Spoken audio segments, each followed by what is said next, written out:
குடியிலிருந்து விடுபட வேண்டுமா? மதுனா என்ன?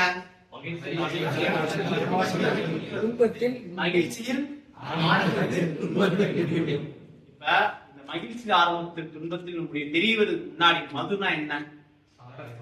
மதுனா என்ன? சாராயம், போதை பொருள், ஆல்கஹால், வட்டச்சாராயம், கள்ளச்சாராயம், கல்லு, போதை காண்டு குடிக்கிறோம். தெரிவதற்கு முன்னாடி இந்த மதுன்றது தெரிவதற்கு முன்னாடி மதுனா ஒரு போதை பொருள்னு சொல்றீங்க. இப்ப நம்ம சென்று வந்திருக்கோம். எதுக்காக வந்திருக்கோம்? ஓகேவா?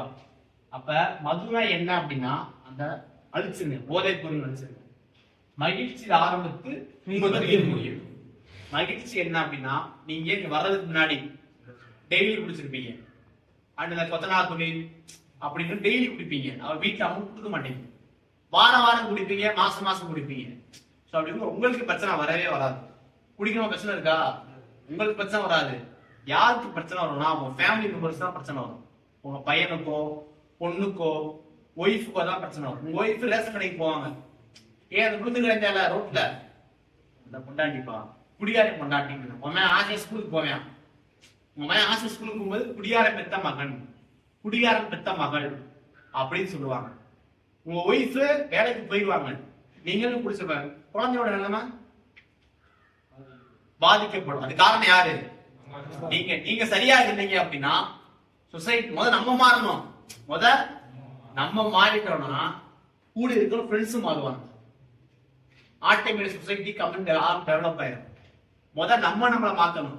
நீயாகவே இரு. அப்பதான் வாழ்க்கை உனக்காக மாறும். ஃபங்க்ஷன் அப்ப குடிச்சேன், டெய்லி குடிச்சேன், வாரம் வாரம் குடிச்சேன், பணத்துல என் ஃப்ரெண்ட்ஸோட குடிச்சேன், ஃப்ரெண்ட்ஸோட எல்லாம் சேர்ந்து குடிச்சீங்க. அதையா வீட்டுல எப்படி இருக்காங்க? உங்களோட சேர்ந்தா குடிச்சிருப்பாங்க. உங்களோட சேர்ந்தா குடிச்சாங்க. உங்களோட சேர்ந்து குடிச்ச ஃப்ரெண்ட்ஸ் எங்க இருக்காங்க? அவங்க வீட்டுல சேஃபா இருக்காங்க. நீங்க பணம் செலவு செய்யுங்க ஃப்ரெண்ட்ஸ்க்காக. நீங்க எங்க இருக்கீங்க? ட்ரீட்மெண்ட்டுக்காக நீங்க இருக்கீங்க.